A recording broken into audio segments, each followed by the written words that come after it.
For my art critic project, I visited the Northern Simon Museum in Pasadena. Throughout this project, I aim to explore the theme of change within art. As the ancient Greek philosopher Heraclitus put best, the only constant in life is change, and I believe the same theme applies to art. For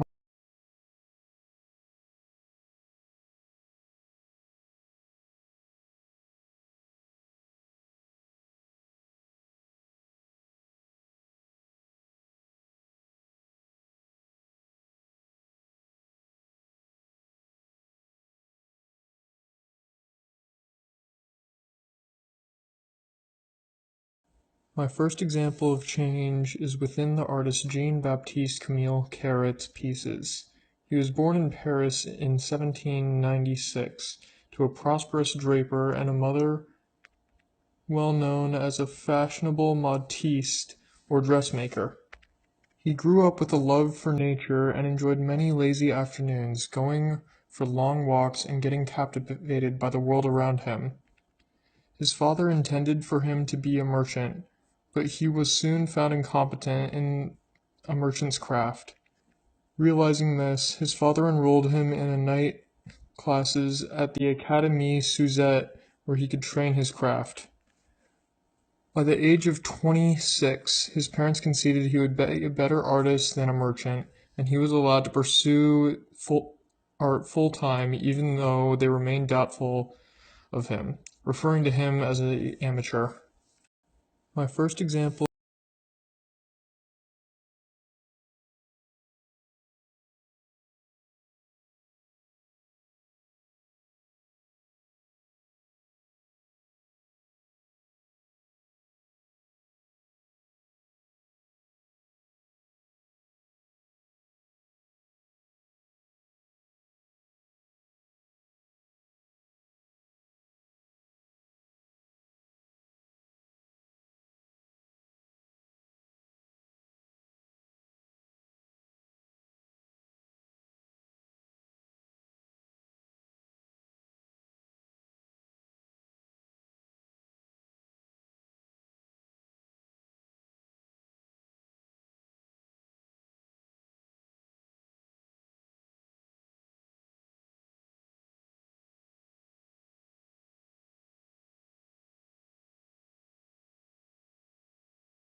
It took Jean-Baptiste until he was 55 following his parents' deaths for him to gain popularity. His grief caused him to return to his study of nature. He began to depict his nostalgic memories of his favorite sites in Italy and France from memories of his childhood. These paintings of diaphanous trees, capricious skies, and distant sheets of water had made a well-known name for him. The Universal Exposition of 1855, at which 6 of his paintings were shown, confirmed his popular success and won him a gold medal. It took Jean-Baptiste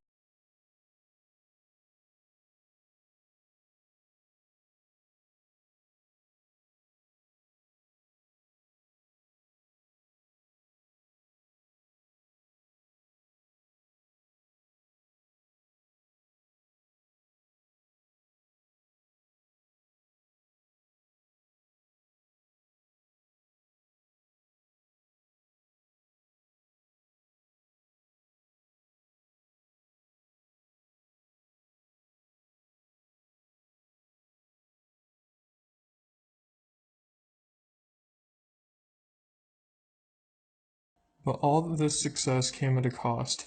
He began to feel burdened by the commercial success and rising demand for his works.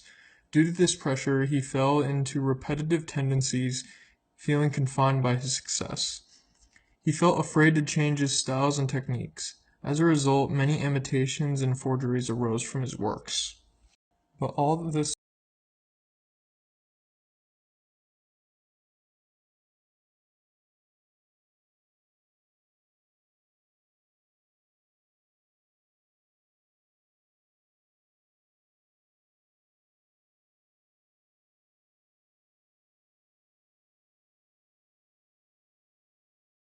Another example of change takes place within the game of chess. Most people today know it as a common household game that many learn at a young age.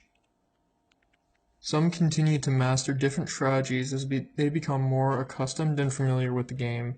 It has recently been proposed as a potential addition to the 2024 Olympic Games in France. Another example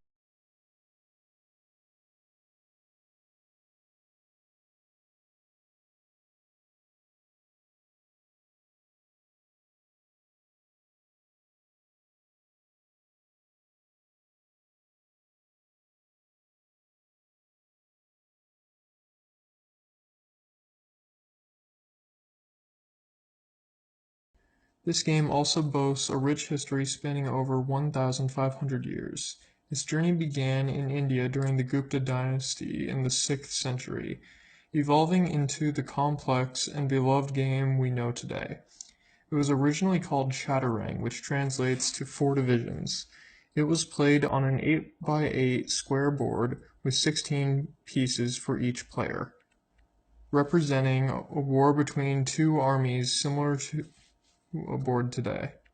However, the exact rules of the game have been lost to time, so some believe that many of the pieces may have moved differently from some of the earlier versions of the game. This game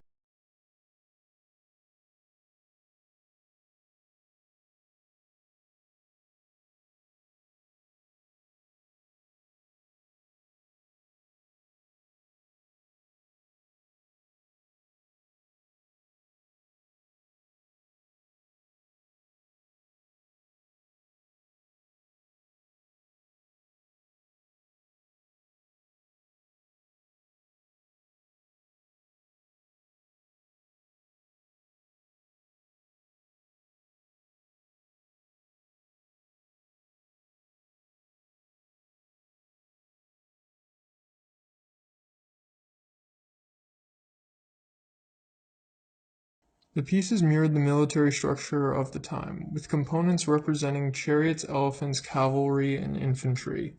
During the Middle Ages, chess was introduced to Europe. There, chess was transformed into a game of courtly intrigue to more reflect the lives of Europeans. The prime minister was replaced by a queen, the elephant brigade became the bishop, the cavalry became the knight, and lastly, the chariot or camel became the rook or castle. The piece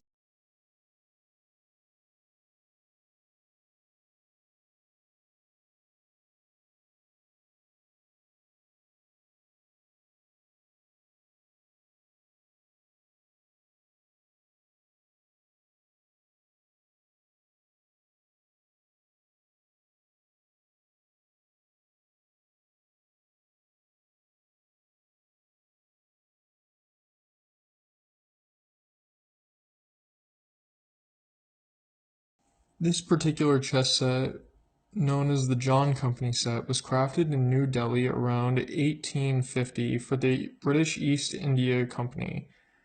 This shows that chess had become a commercialized commodity by this point in history. However, I believe this piece in particular shows a union between the European audience and the Indian roots of the game.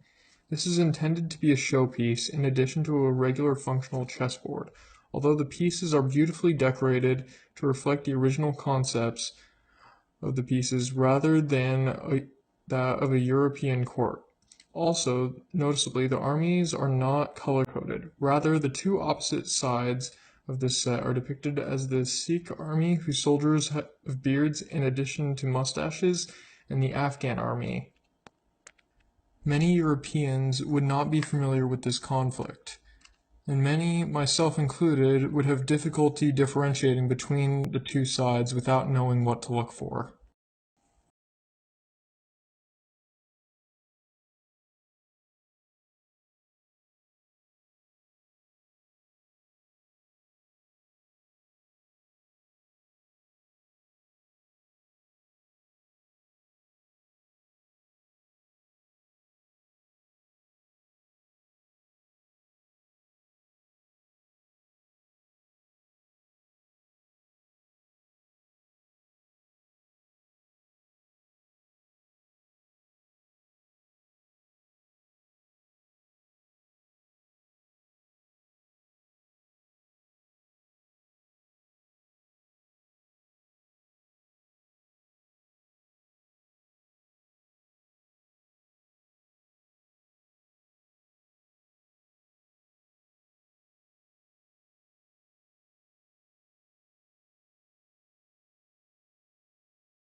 In addition, I believe it is very important to show all the pawns are slightly different. This shows the individuality of each of the pieces and gives the game more life. It can often become easy to sacrifice your unfeeling round-headed pawns without a second thought, because they are just expendable pawns, and if you play with points, their point value of 1 rarely determines the result of a game. But by making each piece unique, this taps into the psyche of the players. The pieces are given a previously unknown personality, and because of this, I believe their values increase even though, functionally, they are the same. In addition,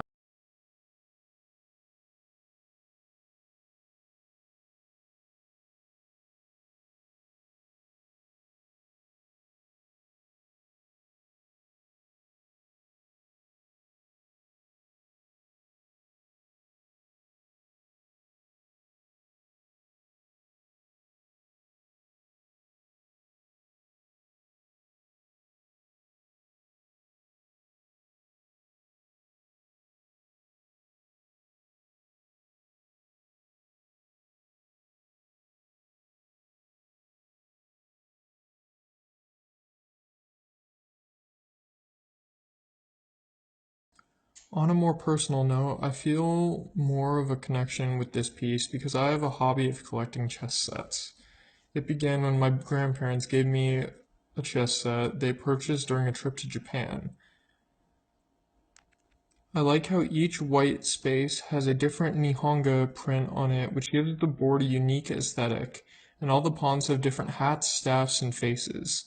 This was a prize for beating my cousin, who had developed an ego from attending various chess camps and tournaments, when I had not. Another favorite depicts the conquistadors facing the Aztecs. My brother gave me this set because he happened upon it at a garage sale while looking for antiques. However, I do enjoy the heightened differences between the black and white pieces. It's cool how the conquistadors have more traditional European priests, horses, and towers, while the Aztecs are portrayed with teopixes or god guards, jaguars, and pyramids.